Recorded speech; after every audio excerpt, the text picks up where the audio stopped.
مفتی صاحب میری بہت ساری نمازیں قضا ہیں، وہ کسی طریقے سے معاف نہیں ہو سکتی، کیا بغیر پڑھے؟ نہیں، دین اللہ حق ان یقضى، اللہ کا دین جو ہے، اللہ کا قرضہ، وہ زیادہ اس بات کے لائق ہے کہ اس کو چکایا جائے۔ تو دیکھیں، آپ نے کروڑوں روپے کسی کے کھا کے ہڑپ کر گئے ہوتے تو وہ نہیں معاف ہوتا، بلکہ اس میں تو آپ کو فوراً دینا ہوتا ہے۔ اللہ کا قرضہ جو نماز آپ کے ذمے ہے، اس میں تو اللہ نے آسانی رکھی ہے، بھئی آسانی سے جتنی پڑھ سکتے ہو پڑھ لو۔ اس لیے علماء کہتے ہیں کم سے کم ایک دن میں ایک دن کی نمازیں قضا کر لے، یعنی 5 فرض نمازیں پڑھ لے، صرف فرائض، اس میں سنت موقدہ نہیں، اور وتر بھی پڑھ لے ساتھ میں، ہر نماز کے ساتھ ایک نماز پڑھ لے، اس میں کون سی پریشانی کی بات ہے؟ تو اس لیے اس طرح سے آپ نمازیں پڑھیں۔ ہاں، حرج جب ہوتا ہے جب آپ سے کہا جاتا ہے کہ ساری زندگی کی نمازیں ایک ہی دن میں کمپلیٹ کرنی ہے یا ایک مہینے میں کمپلیٹ کرنی ہے، تو فجر کے ساتھ فجر پڑھ لیں، ظہر کے ساتھ ظہر پڑھ لیں، عصر کے ساتھ عصر پڑھ لیں، مغرب کے ساتھ مغرب پڑھ لیں، عشاء کے ساتھ عشاء پڑھ لیں، وتر کے ساتھ وتر پڑھ لیں۔ اور یہ نہیں ہو سکتا ایک ہی دن میں ٹائم نکال کے ساری نمازیں ایک دن کی ایک ٹائم پہ پڑھ لیں۔ جس طرح سوٹیبل ہو اس طرح آپ پڑھ لیں، لیکن یہ معاف نہیں ہوتی۔ اس کے معاف ہونے کی ہمارے پاس قرآن و سنت میں کوئی دلیل نہیں ہے۔ بعض لوگ کہتے ہیں نا قضاء عمری کی دلیل بتاؤ، بھائی قضاء عمری نماز پڑھے بغیر ساقط ہو جاتی ہے، اس کی دلیل بتاؤ۔ اس کی کوئی دلیل نہیں ہے۔ نبی اس کی جب بھی نماز قضا ہوئی ہے، چاہے کسی عذر سے ہوئی ہو، ظاہر ہے نبی کی تو نماز کسی عذر سے ہی قضا ہوئی نا، آنکھ نہیں کھلی، تو آپ نے ہمیشہ نماز پڑھی ہے، تو یہ بغیر پڑھے معاف نہیں ہوتی نمازیں۔ تو آپ ایک دن میں ایک دن کی پڑھ لیا کریں، جتنی ہو جائیں ٹھیک ہے، جو رہ جائیں گی پھر اگر اللہ نے آپ کو مال دیا ہے تو اس کی فدیہ کی وصیت کر دیں، پھر اللہ سے امید ہے انشاءاللہ اللہ تعالیٰ معاف کر دے گا۔ اور اگر اللہ نے مال نہیں دیا تو پھر اللہ سے امید ہے اللہ وہ بغیر پڑھے ہی معاف کر دے گا، کیونکہ آپ کے ذمہ جو کام تھا آپ نے پورا کر دیا۔ قضا نمازیں کس طرح پڑھیں؟ قضا نمازیں کس طرح پڑھنی چاہیے؟ کیا ان کی 5 نمازیں اکٹھے ایک وقت میں پڑھ سکتے ہیں؟ وحید اللہ خان کوہاٹ سے، جی ہاں، ایک وقت میں ایک دن میں آپ پڑھ سکتے ہیں، ایک ٹائم پہ بھی پڑھ سکتے ہیں، 5 نہیں بلکہ وتر کی قضا بھی واجب ہے، تو وتر ملا کے 6 ہو جائیں گی، تو وہ قضا اکٹھی بھی پڑھ سکتے ہیں۔ اور نیت یہ کرنی ہے کہ میرے ذمہ، جیسے فجر آپ پڑھ رہے ہیں تو نیت یہ کریں میرے ذمہ فجر کی جتنی نمازیں لازم ہیں ان میں سے میں سب سے پہلی نماز پڑھ رہا ہوں۔ کیا آیت الکرسی پڑھنے سے پہلے بسم اللہ پڑھی جاتی ہے؟ دیکھیں، آیت الکرسی اگر بطور رقیہ کے پڑھی جا رہی ہے تو پھر بسم اللہ نہ پڑھیں، بطور تلاوت کے پڑھ رہے ہیں تو پھر اعوذ باللہ بسم اللہ دونوں پڑھیں۔ اور باقی یہ ہے کہ بال نظر آنے سے فرشتے دور چلے جاتے ہیں، عورت پہ نامحرم سے پردہ فرض ہے، محرم سے پردہ فرض نہیں ہے، تو ایسا کچھ نہیں ہے کہ عورت کے بال کھل جائیں گے تو فرشتے بھاگ جائیں گے، اس کا اس سے تعلق نہیں۔ ہاں، نامحرم کے سامنے بال کھولنا حرام ہے، لیکن ویسے ایک حیا کی بات ہے، شریعت حیا کو پروموٹ کرتی ہے، تو ماضی میں کسی بزرگ نے عورتوں میں حیا کو پروموٹ کرنے کے لیے شاید کچھ ایسی بات کہہ دی ہو کہ فرشتے دور چلے جاتے ہیں، تو حیا کو شریعت پروموٹ کرتی ہے۔ کوشش یہ کیا کریں گھر میں ہر وقت سر پہ چادر رہے، دوپٹہ رہے تو اچھی بات ہے یہ، لیکن فرض واجب نہیں ہے، لیکن افضل یہ ہے کہ عورت حیا میں رہے، جتنا پراپر ڈریس پہنے گی اللہ کی نظر میں اللہ کی وہ اتنی ہی زیادہ محبوب ہوگی، تو اس لیے بہتر یہی ہے کہ ہر وقت جو ہے وہ اگر سر پہ چادر رکھے تو بہت اچھی بات ہے، لیکن فرض نہیں ہے، یہ لازمی نہیں ہے۔ محمد عمیر، مالی گاؤں، انڈیا، میرا گھر مسجد سے کم از کم 200 میٹر کی دوری پر ہے، بارش کی وجہ سے آدھے راستے تک کیچڑ ہو جاتا ہے جس کی وجہ سے مسجد تک پہنچنا بہت مشکل ہوتا ہے، کیا اس صورت میں ہم اپنی نمازیں گھر میں باجماعت کر سکتے ہیں؟ بارش کی وجہ سے اگر راستے میں واقعی کیچڑ ہو گیا تو پھر تو اس بارے میں صریح حدیث موجود ہے، تو پھر آپ گھر میں نماز کر سکتے ہیں، لیکن اگر ایسا نہ ہو، کیچڑ ویچڑ نہ ہو راستے میں، تو پھر آپ پر مسجد کی نماز لازم ہے۔ انڈیا سے کسی نے پوچھا ہے جی اگر تخت یا بیڈ پر نماز پڑھ رہے ہوں اور سامنے سے کوئی گزر جائے تو کیا ہماری نماز قبول ہو جائے گی؟ جی آپ کی تو ہو جائے گی، لیکن سامنے سے گزرنا جائز نہیں ہے، بری بات ہے، اس کو روکیں، ہاتھ سے روکیں، نہیں تو سبحان اللہ کہہ دیں تاکہ وہ رک جائے۔ انڈیا سے کسی نے پوچھا اگر بیوی سے اولاد نہ ہو رہی ہو تو اس کو طلاق دینا کیسا ہے، اور بیوی کے حیض سے فارغ ہونے کے بعد غسل سے پہلے ہی اس سے صحبت کر لینا کیسا ہے؟ جب زوجہ حیض سے فارغ ہوتی ہے نا تو اس وقت نماز کا جب تک مکمل ٹائم نہیں گزر جاتا اس سے ہم بستری جائز نہیں ہے، کیونکہ امکان اس بات کا بہرحال ہوتا ہے کہ دوبارہ بلیڈنگ ہو جائے، تو اس لیے غسل کرنے کا انتظار کریں، غسل کر لیں تاکہ طہارت کا اس پہ حکم لگ جائے، اس کے بعد زوجہ کے پاس جانا جائز ہے۔ باقی یہ کہ زوجہ سے اولاد نہ ہو رہی ہو تو اس کو طلاق دینا کیسا ہے؟ طلاق دینا تو ابغض الحلال ہے، حلال چیزوں میں اللہ کو سب سے زیادہ ناپسندیدہ طلاق لگتی ہے، تو کیوں ایسا کام کر رہے ہیں جو اللہ کو پسند نہیں ہے؟ حرام تو نہیں ہے یہ عمل، لیکن اللہ کے لیے کی نظر میں پسندیدہ کام بھی نہیں ہے، تو وہ کام کرنا چاہیے جو اپنی بیٹیوں کے لیے، اپنی بہنوں کے لیے آپ پسند کرتے ہیں۔ آپ کی بیٹی کو اولاد نہ ہو رہی ہو اور آپ کا داماد اس کو طلاق دے دے تو آپ کے دل پہ کیسے آرے چلیں گے؟ آپ کی بہن کے اولاد نہ ہو رہی ہو اور آپ کا بہنوں اس کو طلاق دے دے تو آپ کے دل پہ کیسے آرے چلیں گے؟ تو ہر جائز کام کرنے کا نہیں ہوتا، کچھ اخلاقیات ہوتی ہیں، کچھ جو ہے وہ مروت کی باتیں ہوتی ہیں، تو خاص طور پر جب ایسی عورت کو آپ طلاق دیں گے تو بیچاری ڈبل غم میں جائے گی. ایک تو غم اس کو اولاد نہ ہونے کا, دوسرا لے ہوئے شوہر سے بھی گئے. تو اللہ تعالیٰ نے آپ کو دوسری شادی کا آپشن دیا ہے, مرد کو کے پاس تو یہ آپشن ہے. اس میں ایک بڑی حکمت یہ بھی ہے کہ جن لوگوں کے اولاد نہیں ہے وہ ایک اور شادی کر لیں. تو آپ ایک اور شادی کریں, اس کو طلاق نہ دیں, میرا مشورہ یہ. انڈیا سے کسی نے پوچھا ہے, میرا ایک دوست مسلمان ہوا ہے, اس کے ہاتھ میں ٹیٹو بنا ہوا ہے, کیا اس کی نماز ہو جائے گی؟ کوئی بھی ناجائز کام جب آپ نماز کے دوران کر رہے ہوتے ہیں تو نماز آپ کی مکروہ ہوتی ہے, کیونکہ آپ عین نماز کے وقت میں گناہ کے مرتکب ہو رہے ہیں. تو یہ ہاتھوں میں جو گندوا لیتے ہیں, جسم ٹیٹو بنوا لیتے ہیں, یہ بھی ناجائز ہے. تو اصول کی روشنی میں تو نماز مکروہ ہے, یعنی نماز تو ہو جائے گی لیکن نماز کا ثواب کم ہو جائے گا.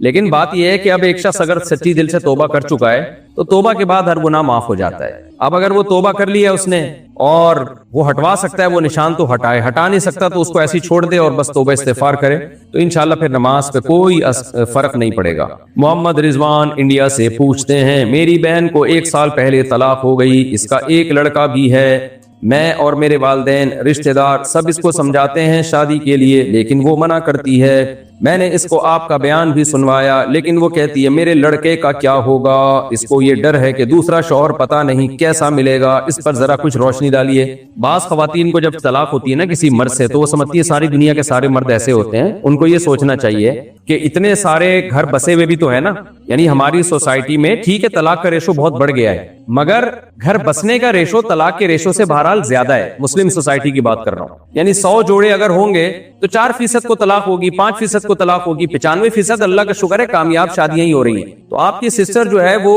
ان 5% ناکام مردوں کو اور ناکام شادیوں کو دیکھ رہی ہیں جن کے ہاں طلاقیں ہوئی ہیں. 95% یہ نہیں دیکھ رہی کہ بہت سے ہنسی خوشی زندگی گزار رہے ہیں. تو عورت کا بغیر شوہر کے رہنا شریعت میں پسندیدہ کام نہیں ہے. عام طور پر جب بچہ ہو جاتا ہے تو خواتین کہتی ہیں میرے بچے کا کیا ہوگا. اس بارے میں ابو داؤد کی حدیث بھی پیش کی جاتی ہے کہ جو عورت اپنے بچوں کی خاطر شادی نہ کرے تو قیامت کے دن میں اس کے ساتھ ہوں گا. یہ حدیث ضعیف ہے سند کے لحاظ سے, اور بہت ساری یعنی احادیث اور دیگر آیات سے ہمیں پتہ چلتا ہے کہ عورت کو طلاق ہو یا بیوہ ہو, چاہے بچے ہوں یا نہ, اس کو فوراً نکاح کرنا چاہیے. ہاں یہ ایک اہم بات ہے کہ بچے کا کیا ہوگا. تو عین ممکن ہے سوتیلا باپ بچے کو پال لے, اور یہ بھی ممکن ہے کہ آپ کو چاہیے آپ اپنی سسٹر کو سپورٹ کریں, بچہ آپ رکھ لیں.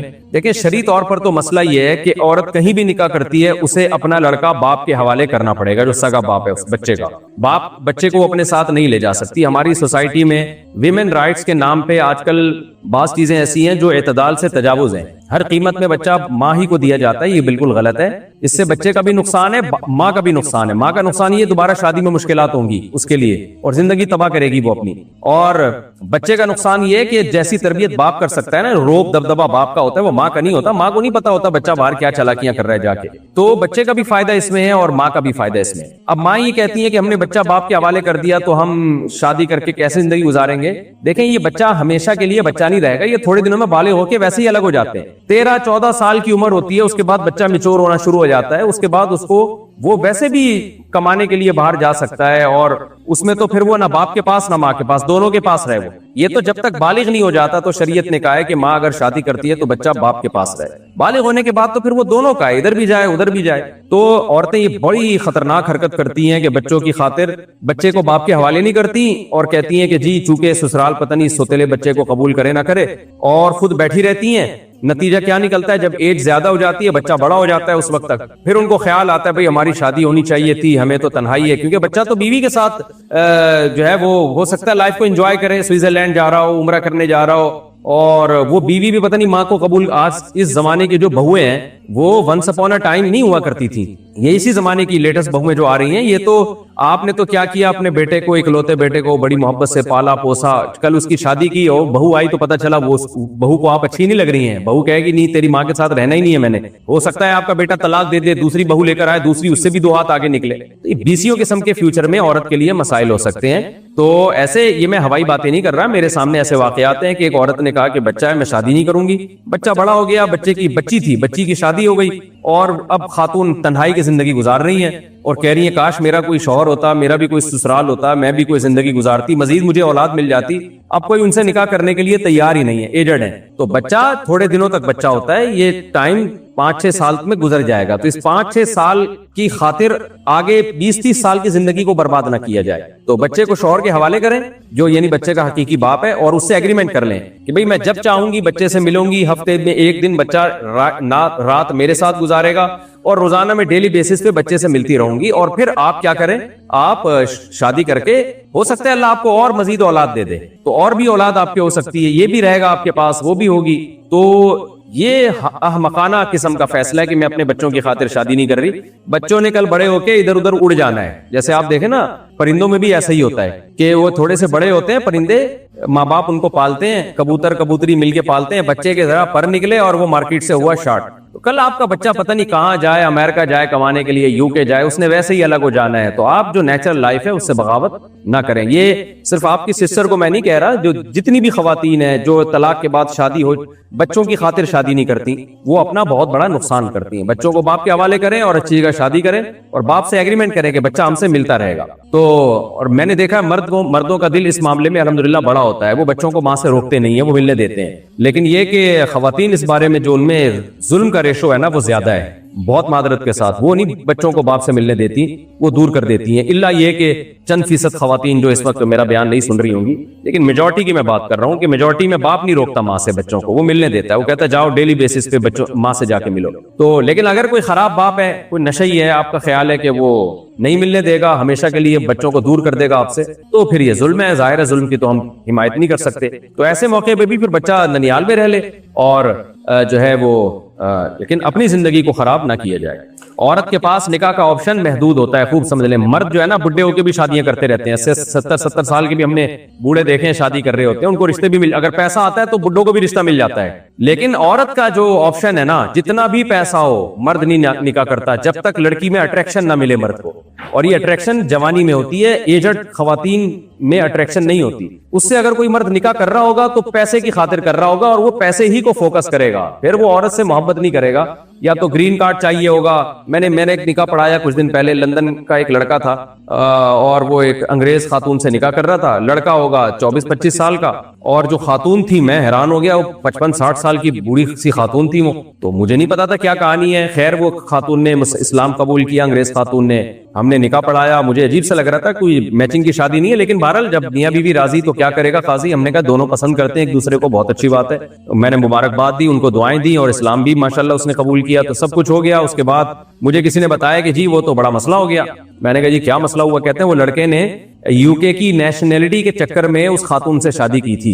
یہ جو لڑکا دل دے بیٹھا تھا نا ایک 60 سال کی ایجڈ خاتون کو, یہ دل نہیں دے بیٹھا تھا, یہ اصل میں UK کو دل دے بیٹھا ہے. لندن کی نیشنلٹی کی خاطر کی ہے, تو نہ خدا ہی ملا نہ وصال صنم. ہوا یہ کہ جب اس نے ڈاکومنٹ جمع کرائے ہیں تو لندن والوں نے دیکھا کہ تیرا نکاح تو فلاں تاریخ کو ہوا ہے اور کوئی جوڑ کی شادی ہے ہی نہیں, تو نے کیا سوچ کے اس خاتون سے شادی کی ہے. انکوائری کی, پتہ چلا جی اس کا مقصد صرف اور صرف یہی ہے کہ وہاں نیشنلٹی لے گا اور پتلی گلی سے مارکیٹ سے شارٹ ہو جائے گا. تو یہ ہوتا ہے خواتین کے ساتھ جب وہ ایجڈ ہو جاتی ہیں اور اپنا گھر نہیں بساتی. اس لیے اس میں حماقت سے اجتناب کرنا چاہیے, تمام دوائیں بچوں کی پہنچ سے دور رکھنی چاہیے. محبت اللہ انڈیا سے پوچھتے ہیں, سوال عرض یہ ہے کہ حرام کو حلال سمجھ کر کرنا بھی شرک ہے.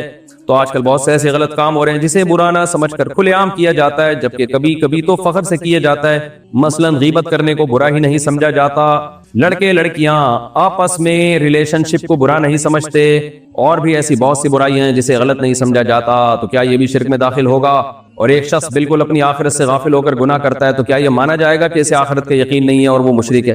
نہیں جی, ان باتوں سے انسان کافر نہیں ہوتا, کبیرہ گناہ کا مرتکب ہو جاتا ہے. کل امتی معافن الا المجاہرین, جہار سے, مجاہدین نہیں مجاہرین. نبی صلی اللہ علیہ وسلم نے فرمایا, بخاری کی حدیث ہے, میری ساری امت قابل معافی ہے مگر وہ لوگ جو کھل کے گناہ کرتے ہیں. تو یہ گرل فرینڈ بوائے فرینڈ کا ریلیشن, اس طرح کی چیزوں کو پروموٹ کرنا اور کھل کے بتانا کہ یہ ہماری گرل فرینڈ ہے, تو یہ چیزیں انسان کو کفر کے قریب لے جاتی ہیں. تو کافر تو نہیں ہوتا لیکن کفر کے قریب لے جاتی ہیں. کافر جب ہوگا جب اس کو حلال سمجھنا شروع کر دے صاف لفظوں میں اور شریعت کو برا کہنا شروع کر دے. مثال کے طور پر کوئی گرل فرینڈ کو لے کے گھوم رہا ہے, آپ نے اس سے کہا بھائی شریعت کی روشنی میں حرام ہے, یہ اسلام میں حرام ہے, وہ جواب میں کہ میں نہیں مانتا اسلام کو, اس جملے سے وہ کافر ہو جائے گا. یا وہ جواب میں کہ اسلام نے ایسے ہی معاذ اللہ غلط احکام دے دیے ہیں, اسلام کو میں نہیں مانتا, یا مانتا ہوں میں مسلمان ہوں لیکن یہ اسلام کا حکم صحیح نہیں ہے, یہ زمانے کے لحاظ سے غلط حکم ہے, اس طرح کی باتیں کرے گا تو چونکہ اسلام کا مذاق اڑا رہا ہے تو کافر ہو جائے گا, کیونکہ اللہ اس کے رسول کے ساتھ استہزاء کر رہا ہے. لیکن اگر یہ بات نہیں کرتا بلکہ وہ غلط اس میں ایک گرل فرینڈ سے اس نے دوستی لگائی ہوئی ہے اور جب اس کو نصیحت کی جاتی ہے تو منہ موڑ کے چلا جاتا ہے, تو ایسے موقع پہ وہ کافر تو نہیں ہوگا لیکن بڑا گناہگار ضرور ہوگا. کہ ایک تو برائی اوپر سے, ایک تو یعنی چوری اوپر سے سینہ زوری. پچھلی قومیں جن کو اللہ نے تباہ و برباد کیا نا, ان میں بڑا عذر عیب یہی تھا, گناہ بھی کرتے تھے اور اتراتے بھی تھے اس گناہ پہ. آج یہی ہونے لگا ہے کہ گناہ بھی کرتے ہیں اور اتراتے ہیں. نبی نے فرمایا کوئی شخص گناہ کرتا ہے, اللہ نے اس پہ پردہ ڈالا ہوا ہے, وہ خود بھی پردہ ڈالتا ہے, اور ایک وہ شخص ہے جس نے گناہ کیا اور لوگوں کے سامنے آ کے اس کو بتاتا ہے, تو نبی نے فرمایا ایسا شخص قابل معافی نہیں ہے, جہنم میں اس کو اس کی سزا ملے گی کہ یہ تو جرم بھی کر رہا ہے اور اس پہ سینہ کڑا کے بھی چل رہا ہے. اسامہ صاحب اٹک سے پوچھتے ہیں, میرا سوال یہ ہے کہ لیم ایک ایپ ہے, اس میں ہم پہلے 15,000 ڈپازٹ کرتے ہیں, پھر وہ ہمیں واپس مل جاتے ہیں, اس میں ویڈیو کو لائک اور چینل کو سبسکرائب کرنا پڑتا ہے, روز کی 12 ویڈیوز ہوتی ہیں اور روز کے 600 روپے ملتے ہیں, کیا یہ کام جائز ہے؟ نہیں, جائز نہیں ہے. آج کل ایسی بہت ساری ایپس آئی ہوئی ہیں جن میں آپ کے ذمہ کام یہ لگایا جاتا ہے کہ یہ ایڈورٹائز دیکھیں آپ اور یہ اس کو لائک کریں آپ اس ویڈیو کو. تو دیکھیں ویڈیو کو لائک کرنا کوئی ایسا عمل نہیں ہے جس پر آپ کو اجرت ملے, یہ کوئی معقول عمل نہیں ہے جس پہ اجرت کا ہونا معقول ہو. اس کی مثال ایسے ہے, کوئی شخص میرے ذمہ لگا دے کہ مفتی صاحب یہ ایڈ روزانہ دیکھا کریں اور جو بھی گزرا کرے اس کو کہا کریں یار زبردست ایڈ ہے بھائی, بڑا زبردست شیمپو کا اشتہار ہے, یا یہ ویڈیو یا یہ بریانی آپ روزانہ کھایا کریں اور کھا کے بولا کریں واہ واہ واہ بڑا مزہ آیا, تو میں آپ کو ہر دفعہ یہ بولنے کے 5 روپے دوں گا. جب بھی آپ بولیں گے نا بڑا مزہ آیا تو میں 5 روپے دوں گا. اب یہ کیا عمل ہے؟ فضول عمل ہے یہ بھائی. آپ کو مزہ آیا ہے تو آپ بولیں مزہ آیا ہے, نہیں آیا تو آپ بولیں نہیں آیا. آپ بول رہے ہیں مجھے مزہ آیا اس لیے کہ آپ کو 5 روپے مل رہے ہیں, تو یہ ناجائز ہو جائے گا نا, دھوکا ہوگا. تو آپ ویڈیو کو لائک کر رہے ہیں, لائک کا مطلب ہوتا ہے واقعی میں دل سے لائک کر رہا ہوں. کوئی دل سے لائک نہیں کر رہا ہوتا, سب کو پتا ہے میں اس لیے لائک کا بٹن دبا رہا ہوں کہ اس کے مجھے اتنے ڈالر ملیں گے, تو 100 دفعہ لائک کروں گا تو اتنے ڈالر بن جائیں گے. تو یہ دل سے لائک نہیں ہوتا, یہ دھوکا ہوتا ہے, یہ وہی فضول سی بات ہے. تو یہ کوئی ایسا عمل نہیں ہے جس پہ اجارہ کا منعقد ہونا جائز ہو.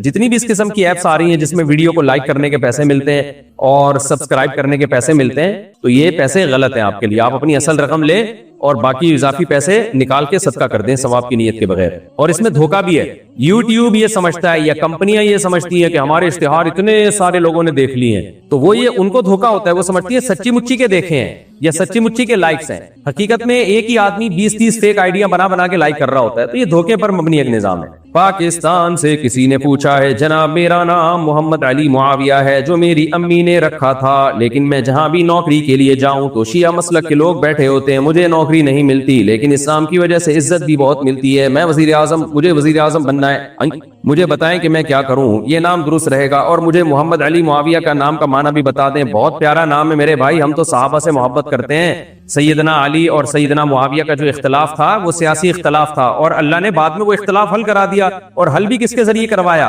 حضرت علی ابن ابی طالب, سیدنا علی ابن ابی طالب کے بیٹے کے ذریعے, حسن کے ذریعے رضی اللہ عنہ, جو جنت کے نوجوانوں کے سردار ہوں گے. تو انہوں نے جب یہ اختلاف حل کر دیا تو اب ہمارے لیے تو علی اور معاویہ دونوں سے محبت ہمارے ایمان کا بھائی حصہ ہے. تمام محدثین حضرت معاویہ کی حدیثیں ذکر کرتے ہیں, اگر ان کو فاسق مانتے تو ان سے حدیثیں تھوڑی ذکر کرتے. تمام محدثین حضرت معاویہ کو رضی اللہ عنہ کہتے ہیں. تو ہم تو اہل سنت والجماعت ہیں, باقی شیعہ کا جو مسلک ہے وہ ان کو اس پہ چلنے دیں. میں بار بار کہتا ہوں اپنے مسلک کو چھوڑو نہیں, دوسرے کو چھیڑو نہیں. ان کی جو رائے ہے ان کو اس پہ چلنے دیں. ہم تو اہل سنت والجماعت ہیں. ہماری رائے یہ کہ 73 فرقوں میں جو ایک فرقہ جنتی ہوگا اس کی جو نبی نے علامت بتائی ہے, ما انا علیہ و اصحابی, فرمایا میں اور میرے صحابہ جس پر تھے. تو اہل سنت والجماعت یعنی ما انا علیہ کا ترجمہ اہل سنت ہے, یعنی سنت کو فالو کرتے ہیں. اور جماعت کا مطلب ہے صحابہ کی جماعت. تو ہم اہل سنت والجماعت کہلاتے ہی اس لیے ہیں کہ ہم اس حدیث پر پورے اترتے ہیں کہ ما انا علیہ و اصحابی, جو 73 میں سے ایک فرقہ جو جنتی ہوگا نا اس کو نبی نے فرمایا جو میرے اور صحابہ کو کے راستے پہ چلے گا. تو ہم صحابہ کو بھی مانتے ہیں, نبی کو بھی مانتے ہیں. تو کسی صحابی میں ہم فرق نہیں کرتے, صحابی ہونا ثابت ہو جائے بس. ہاں درجات میں فرق ہے, سیدنا علی کا رتبہ حضرت معاویہ سے بہت بلند ہے, درجات میں فرق ایک الگ بات ہے. تو اپنا نام معاویہ بھی رکھا کریں, علی بھی رکھا کریں, عمر بھی رکھا کریں, ابو بکر بھی رکھا کریں, اور حسن بھی رکھا کریں, حسین بھی رکھا کریں. اور اہل سنت والجماعت کو تو چاہیے کہ سارے نام اپنے گھروں میں رکھیں. ایک بچے کا نام علی ہے, دوسرے کا نام حسن ہو, تیسرے کا نام حسین ہو, چوتھے کا نام معاویہ ہو, پانچویں کا نام جو ہے وہ عباس ہو. تو سارے نام اہل بیت کے بھی اور دوسرے صحابہ کے بھی, ہم تو سب سے محبت کے قائل ہے بھائی. تو اس لیے آپ اپنا نام, یہ نام ہٹائیں نہیں. باقی جاب نہیں دیتے ایسی کی تیسی بھائی, آخرت میں اچھی جاب مل جائے گی انشاءاللہ آپ کو. اللہ کہے گا تو نے صحابی سے محبت کی خاطر جاب کو ٹھکرا دیا اور نام تبدیل نہیں کیا, تو میری نظر میں تیرا مقام بہت بلند ہے انشاءاللہ. تو کبھی بھی اتنا پیارا نام چینج نہیں کرنا چاہیے. اور علی معاویہ دونوں نام رکھ لیے تو اور ہی اچھا ہو گیا.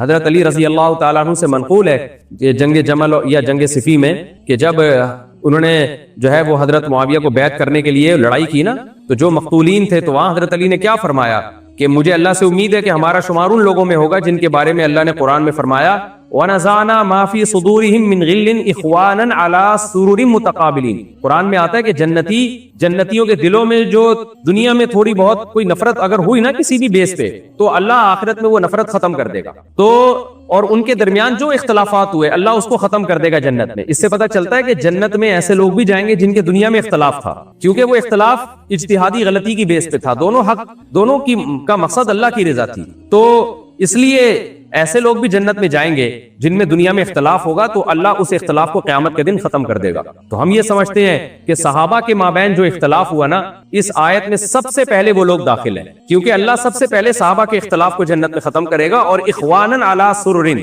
دونوں تختوں پہ آمنے سامنے بیٹھے ہوں گے بھائیوں کی طرح, اخوان بھائی بن کے بیٹھے ہوئے ہوں گے. اس لیے ہم کہتے ہیں علی معاویہ بھائی بھائی, اس آیت کی روشنی میں کہتے ہیں, کیونکہ اگر اس آیت کا مصداق صحابہ نہیں ہے تو پھر کون ہے بھائی؟ اگر صحابہ ہی اس آیت پہ پورے نہیں اترتے تو ہم کس کھیت کی مولی ہیں آج کوئی فنٹر بن کے کہے کہ نہیں صحابہ اس میں داخل نہیں ہے, بعد والے داخل ہیں. تو بعد والوں کا مقام کیا صحابہ سے بھی بلند ہو گیا؟ تو یہ بالکل حماقت کی بات ہوگی. تو اس میں حضرت علی معاویہ تو اس آیت میں سب سے پہلے داخل ہیں کہ دنیا میں جو اختلاف ہوا ہوگا جنتیوں کے درمیان, تو اللہ جنت میں اس اختلاف کو بالکل ختم کر دے گا اور یہ بھائی بھائی بن کے تختوں پہ بیٹھے ہوئے ہوں گے. تو ہمیں یقین ہے سیدنا علی رضی اللہ عنہ, سیدنا معاویہ رضی اللہ تعالی عنہ, یہ جنت میں تختوں پہ بھائی بن کے بیٹھے ہوئے ہوں گے.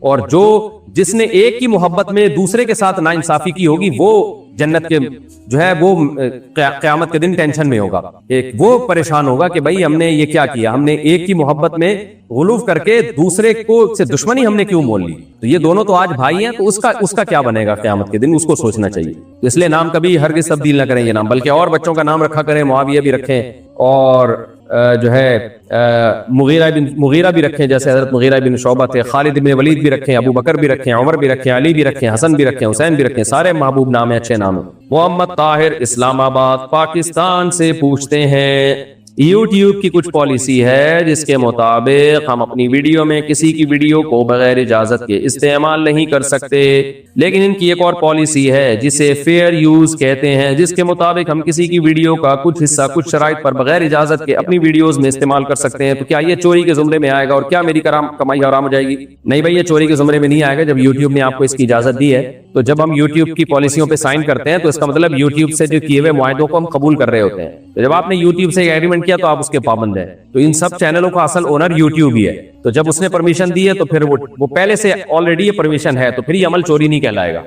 محمد طاہر اسلام آباد پاکستان, ہاں چاہیے ہو گیا. فیضان احمد اتر پردیش انڈیا سے, یو پی سے, جیسا کہ حدیث میں ہے کہ زیادہ پانی میں ناپاکی گر جائے تو وہ پانی ناپاک نہیں ہوتا. پوچھنا یہ ہے کہ زیادہ کی مقدار کیا ہے, تشریح فرما دیں. دیکھیں یہ بات تو ہے کہ زیادہ پانی میں ناپاکی گر جائے تو پاک نہیں ہوتا, تو اس کی تشریح میں علماء کا فقہا کا اختلاف ہے. امام شافعی, امام احمد ابن حنبل کے نزدیک ایک حدیث ہے جس سے وہ استدلال کرتے ہیں اذا بلغ الماء قلتین لم يحمل الخبث, کہ پانی جب جو مٹکوں کے برابر ہونا تو پھر وہ نجاست کا متحمل نہیں ہے, نجاست کا متحمل نہیں ہے, یعنی وہ ناپاک نہیں ہوتا. اگر 2 مٹکے پانی ہو, اس سے کم ہو تو ناپاک ہو جائے گا. ہاں 2 مٹکے پانی میں اگر نجاست گری اور اس میں رنگ بو ذائقہ چینج ہو گیا پھر ناپاک ہو جائے گا. لیکن حنفیہ کے نزدیک یہ حدیث چونکہ سند کے لحاظ سے بھی اس پہ کلام ہے, اور دوسری بات یہ کہ حنفیہ کے ایک اصول ہے کہ صحابہ کرام نے جس حدیث کو نہ لیا ہو استدلال کے موقع پہ, استدلال نہ کیا ہو, تو پھر اس حدیث کو احناف علت کی وجہ سے ترک کر دیتے ہیں. علت کہتے ہیں کوئی خفیہ وجہ جس کی وجہ سے حدیث کا ضعیف ہونا معلوم ہو رہا ہو. بعض دفعہ حدیث سند کے لحاظ سے ٹھیک ہوتی ہے لیکن اس میں کوئی خفیہ ایسی علت ہوتی ہے اس کو حدیث کو معلول کہتے ہیں محدثین کی اصطلاح میں. بہت سے محدثین سند صحیح ہونے کے باوجود بھی حدیث کو ضعیف قرار دیتے ہیں معلول ہونے کی وجہ سے. تو حدیث معلول ہو جاتی ہے کہ صحابہ کرام نے اس حدیث سے استدلال کیوں نہیں کیا. تو حضرت عمر رضی اللہ تعالیٰ عنہ کے دور میں زمزم کے کنویں میں ایک حبشی گر کے مر گیا تھا, اس کو نکالا تو حضرت عمر نے حکم دیا سارا پانی نکالا جائے. تو بہت سارے صحابہ موجود تھے. اب آپ بتائیں 2 مٹکے پانی, تو زمزم کا کنواں تو 2 مٹکے پانی سے بہت زیادہ تھا, بہت سارے صحابہ موجود تھے, اس کے باوجود وہاں سے پانی نہیں نکالا, یعنی سارا پانی نکالنے کا آرڈر دیا گیا. تو کسی صحابی نے بھی نہیں کہا کہ 2 مٹکے پانی ہوتا تو یہ ناپاک نہیں ہوگا. اور وضو کا مسئلہ ایسا ہے بھی نہیں کہ یہ حدیث صحابہ سے چھپ جاتی, کیونکہ وضو تو 5 ٹائم ہو رہا ہے, اور اس زمانے میں یہ جاری پانی یا نلکوں کا پانی تو نہیں ہوتا تھا, تالابوں میں ہی وضو ہوا کرتا تھا, تالاب سے ہی, تالابوں میں یا کہیں ٹھہرا ہوا پانی ہوتا تھا. تو صحابہ استدلال کرتے اس سے, اس حدیث سے, یہ حدیث شائع ہوتی. تو یہ خود اس بات کی علامت ہے کہ اس حدیث کی سند یعنی یہ حدیث معلول ہے, قابل استدلال نہیں ہے. اور تیسری بات یہ ہے کہ خود قلہ کے لفظ میں بھی اہل لغت کا بڑا اختلاف ہے کہ قلہ پہاڑ کی چوٹی کو بھی کہتے ہیں, مٹکے کو بھی کہتے ہیں. تو اب یہاں کیا مراد ہے؟ تو اس لیے احناف نے اس میں اس حدیث سے استدلال ترک کیا کہ اس حدیث کی سند پہ بھی کلام ہے, اور صحابہ کرام نے بھی اس حدیث سے استدلال نہیں کیا. تو صحابہ کرام بھی جو ہے وہ 2 قلتین کو نہیں سمجھتے تھے کہ اس سے پانی ناپاک نہیں ہوتا, 2 مٹکوں پانی کو نہیں سمجھتے تھے. پھر اور بھی اس بارے میں روایات ہیں صحابہ کی, خلفائے راشدین کے دور میں کیا ہوا تالاب میں. حضرت عمر نے دیکھا ایک تالاب ہے, تو کسی سفر پہ تھے تو کسی نے پوچھا کہ بھئی یہ تالاب میں کسی درندے نے منہ تو نہیں ڈالا. حضرت عمر کو غصہ آیا, فرمایا بھیمو آپ ہم اللہ, جس چیز کو اللہ نے چھپا دیا تم چھپائے رکھو. تو حضرت عمر نے یہ کو فرمایا وہ تالاب کا پانی تو 2 مٹکے سے زیادہ ہوتا ہے, اگر درندے نے منہ بھی مارا تھا تو وہ تو پھر بھی پاک تھا. لیکن حضرت عمر بھی اس حدیث سے استدلال نہیں کر رہے. تو یہ اس بات کی علامت ہے کہ اس حدیث میں یہ علت ہے, معلول ہے, اور معلول حدیث قابل استدلال نہیں ہوتی. اب یہ بات تو طے شدہ ہے کہ زیادہ پانی جو ہے وہ بہرحال بہت زیادہ پانی ہوگا تو وہ ناپاک نہیں ہوتا. تو وہ پانی کتنا ہے؟ تو امام حنیفہ رحمہ اللہ تعالیٰ کا اصول اور ضابطہ یہ ہے کہ جب کسی بارے میں کوئی صحیح حدیث نہیں ہوتی تو پھر وہ مبتلا بھی کی رائے پہ چھوڑ دیتے ہیں. یعنی انسان خود فیصلہ کرے کہ یہ پانی زیادہ ہے یا کم ہے, اور زیادہ کا مطلب اگر اس کے ایک کنارے پہ نجاست گری ہے تو دوسرے پہ اثر پہنچا ہے کہ نہیں پہنچا. تو لیکن چونکہ وہمی ہے, آج کل لوگ وہمی ہیں, تو اگر ہم لوگوں کی رائے پہ چھوڑ دینا تو وہمی آدمی کو تو سمندر بھی لگے گا تھوڑا پانی ہے, یعنی وہمی کو تو لگے گا سمندر کا پانی بھی بہت تھوڑا ہے. اور جو جن میں تقویٰ نہیں ہے ان کو تو ہو سکتا ہے 1 بالٹی پانی کو بھی سمجھے بہت زیادہ ہے. تو اس لیے علماء نے ایک معیار متعین کیا ہے کہ ایک جو تالاب ہوتا ہے نا 10 مربع گز, یعنی دا دردا جسے کہتے ہیں, جس کی لمبائی چوڑائی کو ضرب دیا جائے تو 10 جواب آئے, یعنی 100 مربع گز, 100 مربع گز. تو 100 اسکوائر فٹ جو ہے 100 اسکوائر میٹر آپ سمجھ لیں. گز جو ہے وہ غالباً میٹر سے تھوڑا چھوٹا ہوتا ہے, نہیں بلکہ 1/3 چھوٹا ہوتا ہے. 3 گزوں کا تقریباً 1 میٹر ہوتا ہے. بہرحال یہ پوچھ لیے گا آپ گز کسے کہتے ہیں, میرے علم میں اس وقت نہیں ہے ابھی, یعنی اس وقت مجھے مستحضر نہیں ہے. تو 100 مربع گز جو ہے اگر کوئی تالاب ہے تو وہ آپ کو دیکھنے میں لگ رہا ہے, یہ نہیں کہ انچ ٹیپ لے کے ناپنا شروع کر دیں, اگر آپ کو دیکھنے میں لگ رہا ہے کہ 100 مربع گز ہے تو وہ مائع کثیر ہے, اور اگر اس سے کم ہے تو وہ مائع قلیل ہے. یہ علماء نے لوگوں کی آسانی کے لیے ایک معیار بتا دیا تاکہ لوگ وہم میں نہ جائیں. صابر بھروچا انڈیا سے پوچھتے ہیں میرے چہرے پر تھوڑے سے داڑھی کے بال آ گئے, کیا اذان دینے کے لیے پوری داڑھی کا ہونا ضروری ہے؟ بھائی بال آ گئے تو بس آپ اذان دے سکتے ہیں, داڑھی کاٹنا جائز نہیں ہے. وہ تو چھوٹی داڑھی اگر کسی کی نیچرلی چھوٹی ہے وہ تو ٹھیک ہے, اس میں کوئی حرج نہیں. عزیز خان انڈیا سے پوچھتے ہیں کیا غیر مسلم سے دوستی کرنا جائز ہے؟ دیکھیں غیر مسلم سے حسن سلوک کرنا تو واجب ہے, جیسے تمام انسانوں سے حسن سلوک اللہ نے حکم دیا, لیکن ایسی گہری دوستیاں یہ رکھنا ٹھیک نہیں ہے, اس سے قرآن نے منع کیا ہے. وجہ اس کی ہے کہ جب انسان ایسی گہری دوستیاں لگاتا ہے تو پھر اس سے اس کے مذہب کے اثرات انسان میں آتے ہیں. تو دوستیاں تو قرآن کہتا ہے نیک لوگوں سے, بلکہ مسلمانوں میں بھی جو فاسق فاجر ہیں ان سے بھی گہری دوستی جائز نہیں ہے, اس کے اثرات آپ کے اوپر آئیں گے. ایک ہوتا ہے دوستی کا تعلق, وہ تو سب سے ٹھیک ہے, جب آپ کا کوئی کلاس فیلو ہے, آپ کے ساتھ کوئی بزنس میں ہے, وہ تعلق تو ہے, اس پہ تو حسن سلوک کا اللہ نے حکم دیا ہے قرآن میں جگہ جگہ ہے. جو بھی تمہارا متعلقین ہے, تمہارے متعلقین میں سے کسی بھی قسم کا رشتہ ہو ان کے ساتھ اچھا سلوک کرو, جیسے کہ 5ویں پارے میں دوسری آیت ہے, 5ویں پارے کی دوسری آیت. لیکن گہری دوستیاں لگانا یہ تو مسلمانوں میں بھی جو شرابی کبابی زانی ہیں ان سے بھی جائز نہیں ہے, کیونکہ حدیث میں آتا ہے المرء کہ انسان جو ہے قیامت کے دن اپنے دوست کے ساتھ ہی ہوگا, اور اسی انسان اپنے دوست کے دین پر ہوتا ہے. المرء علی دینی خلیلہ, اپنے دوست کے دین پر ہوتا ہے انسان. اور قرآن کیا کہتا ہے کہ قیامت کے دن جو نافرمان ہے وہ کہیں گے یا لیتنی لم اتخذ فلانا خلیلا, کاش میں فلاں کو اپنا دوست نہ بناتا جس نے مجھے دین کے راستے سے گمراہ کر دیا. تو اس لیے گہری دوستیاں صرف نیک لوگوں کے ساتھ لگایا کریں تاکہ ان کے اثرات آپ کے اندر آئے. نور عالم انڈیا سے پوچھتے ہیں فجر کی نماز کے بعد سونا کیسا ہے؟ جائز ہے لیکن بہت برا عمل ہے, ناپسندیدہ ہے. اسلاف سے اس کی کراہت منقول ہے, اسلاف اس کو پسند نہیں کیا کرتے تھے, اور یہ نیچر کے بھی خلاف ہے. اس پر میں بہت ڈیٹیل سے پہلے بھی بات کر چکا ہوں, تو اس لیے عادت ڈالیں رات کو جلدی سونے کی اور صبح جلدی اٹھنے کی. دیکھیں اگر اس فجر کے بعد سونا اسلام میں پسندیدہ کام ہوتا تو اللہ فجر میں ہمیں اٹھاتا کیوں؟ دنیا میں کبھی ایسا ہو سکتا ہے کسی کو اٹھایا جائے تاکہ سو جائے؟ وہ ہمیں اٹھایا اس لیے جا رہا ہے کہ اٹھنے کا ٹائم ہو گیا، وہ سو گئے، اٹھو چلو پھرو کام کرو. نبی صلی اللہ علیہ وسلم کی صحیح حدیث ہے، فرمایا بورک لامتی فی بکورھا، صبح کے وقت میں جو کام کیا جاتا ہے تو اللہ نے اس کام میں میری امت کے لیے برکت رکھی ہے، تو ہم صبح صبح کاموں کو کیا کریں، لیکن جائز ہے، کوئی مجبوری ہو تو کوئی حرج نہیں. بسم اللہ الرحمن الرحیم. اذان ہو گئی تھی تو سلسلہ منقطع کرنا پڑا تھا. یہ مجیب الرحمان مہاراشٹر مالیگاؤں انڈیا، اتنا لمبا نام ہے، سوال چھوٹا سا ہے. کہتے ہیں جی اگر سجدہ صاحب واجب تھا مگر کرنا بھول گئے تو نماز کا کیا حکم ہے؟ سجدہ صاحب بھی اگر بھول گئے تو پھر نماز واجب الاعادہ ہے. جمال صاحب آئرلینڈ سے پوچھتے ہیں میری جگہ جہاں ہے وہاں مسجد بہت دور ہے اور قریب میں بس اسٹیشن بھی نہیں. مجھ سے جمعہ کی نماز قضا ہو گئی ہے اور میں بہت پریشان ہوں. اللہ بہت ناراض ہے مجھ سے، میرے ساتھ کبھی ایسا نہیں ہوا. برائے مہربانی مجھے بتائیے تاکہ میں نماز شروع کر سکوں.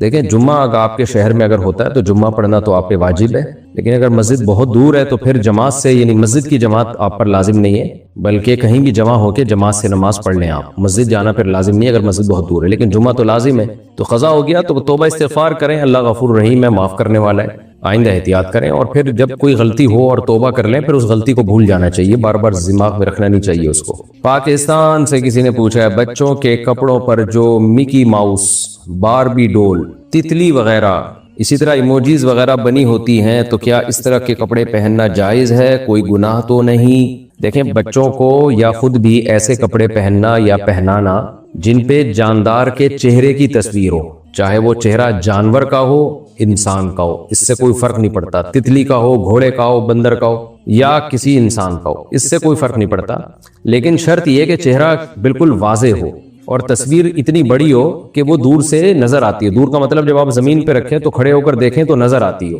تو اتنی بڑی تصویر ہو. یعنی ایموجیز میں تو یہ جو اسمائلیز ہوتی ہیں تو بہت چھوٹی چھوٹی پدی سی تصویریں ہوتی ہیں، تو یہ تو اگر آپ 6-7 فٹ دور سے دیکھیں تو نظر بھی نہیں آ رہی ہوتی تصویر. لیکن اگر واضح تصویر ہے، ناک، آنکھ اور لپس وغیرہ بنے ہوئے ہیں تو پھر کوئی بھی تصویر ہوگی، پرنٹڈ تصویر جو ہوتی ہے اس کا استعمال شریعت میں حرام ہے. نبی صلی اللہ علیہ وسلم کی بہت شدید وعید ہے، لہذا بچوں کو ایسی شرٹیں یا ایسے کپڑے پہنانا، شلوار قمیض یا جبہ یا کوئی بھی چیز جس پہ تصویر بنی ہوئی ہو، جائز نہیں ہے. ریشاہل خانپور، بچی کو گھٹی کیسے دیتے ہیں؟ بچی کی دنیاوی اور دینی تعلیم کے بارے میں کچھ گائیڈ کیجیے کہ کس طرح تربیت کریں کہ اس میں شرم و حیا دینداری پیدا ہو سکے. گھٹی تو ایسے دیتے ہیں، کوئی بھی بزرگ ہو یا مسجد کے امام ہو یا خاندان کے کوئی بھی بڑے ہوں، ایسے زبان پہ نا تھوڑا سا کھجور یا شہد تھوک لگایا اپنا اس کھجور یا شہد پہ اور پھر بچے کو ہلکا سا چٹا دیا، تو بس یہ ہوتا ہے. یہ کوئی لازمی عمل نہیں ہے، لوگوں نے اس کو بہت ضروری سمجھ لیا ہے. باقی یہ کہ بچے میں ایسی کہ تربیت شرم و حیا دینداری پیدا ہو جائے تو یہ تو بڑا لمبا چوڑا سوال ہے بھائی. یہ تو گھر میں حیا کا ماحول ہوگا تو بچہ بھی با حیا پیدا ہوگا، گھر میں حیا کا ماحول نہیں ہے تو بچہ بھی حیا ہوگا.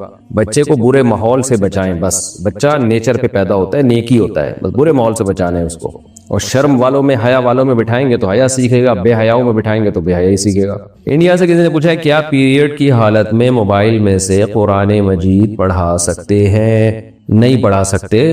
قرآن مجید کی آیتوں کا تلفظ کرنا حالت حیض میں یا حالت جنابت میں یہ ناجائز ہے. البتہ الفاظ کو توڑ کے پڑھ سکتے ہیں، کیونکہ قرآن تو پورا ایک سینٹنس بنتا ہے نا، اگر توڑ کے لفظ کو پڑھا جائے تو وہ پھر قرآن نہیں کہلاتا. پاکستان سے کسی نے پوچھا ہے الصلاۃ خیر من النوم کے جواب میں کیا کہنا چاہیے؟ اس بارے میں مختلف الفاظ دعائیں منقول ہیں لیکن کوئی بھی صحیح سند سے ثابت نہیں ہے، اس لیے الصلاۃ خیر من النوم کے جواب میں الصلاۃ خیر من النوم ہی ریپیٹ کر دینا چاہیے اگر آپ جاگ رہے ہیں. پاکستان سے کسی نے پوچھا ہے اپنا مکان، بنگلہ وغیرہ کسی اسلامک بینک کو کرائے پر دے سکتے ہیں؟ جی ہاں دے سکتے ہیں. پشاور سے کسی نے پوچھا ہے جی میرا سوال یہ ہے کہ یوٹیوب یا فیس بک پر گیم یا کارٹون کی ویڈیو اپلوڈ کر کے پیسے کمانا حلال ہے یا حرام؟ کارٹون یا فیس بک کی ویڈیو، یوٹیوب یا فیس بک پہ آپ کارٹون یا گیم کی ویڈیو جو اپلوڈ کرتے ہیں تو اگر گیم کے پیسے لے رہے ہیں، وہ جوئے یا سٹے کی صورت ہے، وہ تو حرام ہے. لیکن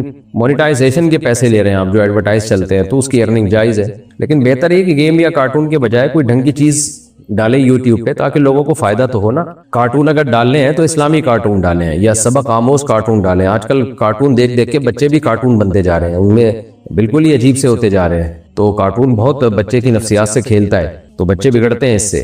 ابھی ریسنٹلی ہمارے یہاں ایسا ہوا 10 سال کے بچے نے خودکشی کی ہے, حالانکہ کوئی بات نہیں تھی, ماں نے تھوڑا سا ڈانٹا تھا کسی بات پہ. وجہ کیا ہے, یہ ڈراموں میں, فلموں میں, کارٹون میں اور اس طرح کی ویڈیو گیمز میں ایسی چیزیں دیکھ رہے ہوتے ہیں اٹھ پٹانگ, تو ایسے بچوں کا ذہن لاشعوری طور پہ خراب ہو رہا ہوتا ہے. میں مانتا ہوں کارٹونوں میں کوئی خودکشیاں نہیں دکھائی جاتی, لیکن مار دھاڑ اتنی دکھائی جاتی ہے, بچے بدتمیز ہو جاتے ہیں اس سے. اور یہ سب بچوں کی نفسیات سے کھیلنے کی چیزیں ہیں. سوشل میڈیا تو ماں باپ کنٹرول کر نہیں رہے ہیں سوشل میڈیا کو, بچوں کی فزیکل ایکٹیویٹی ہے ہی نہیں تو اس سے نقصان ہو رہا ہے. تو اس لیے جائز تو ہے, ناجائز ہونے کی جب تک کوئی بےہودگی نہ ہو اس میں, لیکن کام وہ کرنا چاہیے جس سے لوگوں کو فائدہ ہو. باقی جو مونیٹائزیشن سے جو پیسے کمائے جاتے ہیں تو اس میں یہ ہے کہ چونکہ فحش اشتہارات بھی چلتے ہیں یوٹیوب پہ, تو اس لیے اس میں سے جو ہے نا چند فیصد پیسے صدقہ کر دیں, 5% یا 10%. کچھ یوٹیوبر کہتے ہیں 5% حرام شامل ہوتا ہے, کچھ کہتے ہیں 10%. تو 5 یا 10% ایک اندازے سے کچھ رقم ہر مہینے جب بھی یوٹیوب کی آمدن آئے تو اس سے صدقہ کر دینا چاہیے, تاکہ اس میں اگر کوئی حرام شامل ہوا ہے تو وہ صاف ہو جائے, حرام سے پاک ہو جائے. محمد انور بہار انڈیا سے, کیا گالی دینے سے وضو ٹوٹ جاتا ہے؟ نہیں جی, وضو تو نہیں ٹوٹتا, تقویٰ ٹوٹ جاتا ہے البتہ. اور یہ بھی ممکن ہے سامنے والا کو غصہ آ گیا تو وضو تو نہیں ٹوٹے گا, آپ کا ہاتھ یا پاؤں ٹوٹ سکتا ہے. پاکستان سے کسی نے پوچھا ہے, میں نے قرآن مجید پر ہاتھ رکھ کر عہد کیا تھا کہ آئندہ فحش ویڈیو نہیں دیکھوں گا, مگر بعد میں دیکھ لی, بتائیے میں اب کیا کروں؟ دیکھیں, قرآن پہ ہاتھ رکھنا بھی ہمارے ہاں قسم ہی کے زمرے میں آتا ہے, عرف میں اس کو قسم کہتے ہیں. تو جب آپ نے یہ کام کیا تو قسم ٹوٹ گئی, آپ پہ قسم کا کفارہ لازم ہے. گناہ تو ویسے ہی ہوگا, فحش ویڈیو دیکھنا بہت گناہ کی بات ہے. تو جب آپ نے دیکھا تو قسم کا کفارہ بھی ادا کریں. قسم کا کفارہ یہ کہ 10 غریبوں کو 2 ٹائم کا کھانا یا 3 روزے لگاتار رکھ لیں آپ, اگر کھانا کھلانے کی آپ خود غریب ہیں اگر. اور باقی توبہ کریں, اس عمل کو چھوڑیں, نکاح کی طرف جائیں, حلال کی طرف جائیں, اور کسی اللہ والے بزرگ سے اصلاحی تعلق قائم کریں, ان کو بتائیں تاکہ یہ اس عذاب سے آپ کی جان چھوٹے. پاکستان سے کسی نے پوچھا ہے, میں سید ہوں, میری خالہ بھی سید ہیں, میری خالہ کے مالی حالات اچھے نہیں ہیں, تو کیا میں ان کو زکوٰۃ دے سکتی ہوں؟ کیا رشتہ داروں کو زکوٰۃ دی جا سکتی ہے یا کوئی گنجائش نہیں ہے؟ رشتہ داروں کو زکوٰۃ دینا تو ڈبل ثواب ہے, لیکن خالہ چونکہ سید ہیں تو سید کے لیے زکوٰۃ لینا جائز نہیں ہے, نہ سید کو زکوٰۃ دینا جائز ہے. تو آپ اپنی خالہ کو زکوٰۃ تو نہیں دے سکتی, لیکن ویسے نفلی صدقات و خیرات سے آپ ان کی مدد کریں, آپ کو بہت ثواب ملے گا انشاءاللہ.